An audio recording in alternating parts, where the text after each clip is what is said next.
সালামু আলাইকুম। আমরা নিজেরা খাওয়ার জন্য আগে কখনো এত দাম দিয়ে তেলাপিয়া মাছ আর এত পরিমাণ সবজির ক্রয় করিনি। সকালে উঠতে বাজারে চলে এলাম।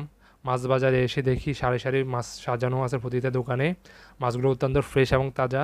এখানে সাগর এবং চাষের মাছ উভয় আছে। সাগরের মাছের মধ্যে আছে লইট্টা, পোয়া, চিংড়ি, চিরিং। আর চাষের মাছের মধ্যে আছে যেটা কমন তেলাপিয়া, পাঙ্গাস, রুই, কাতল।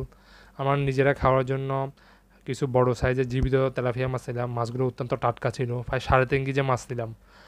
মাছগুলো নেওয়ার পর এখন মাছ কাটা পালা। মাছ কাটার জন্য বাজারে মাছ কাটার দোকানে চলে আসলাম। আমাদের বাজারে একটাই মাছ কাটার দোকান, যেটা বাজারের কর্নারে অবস্থিত।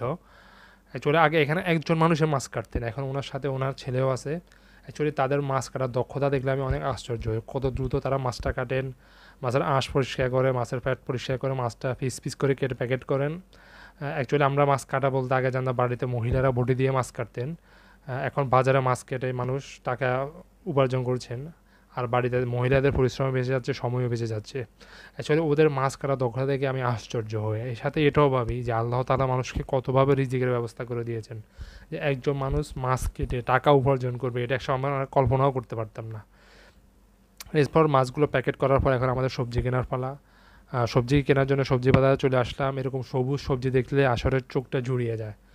আমরা নিজেরা খাওয়ার জন্য কাঁকরোল, পটল, চিচিঙ্গা, ঝিঙ্গা নিলাম, সাথে ধনিয়াও, কাঁচামরিচও ছিল। এরপর আম্মু খাওয়ার জন্য একটা কচু নিলাম। আম্মু বললেন অনেকদিন উনি কচু খান না। তারপর নিজের জন্য শশা নিলাম আর নিলাম হচ্ছে শাপলা।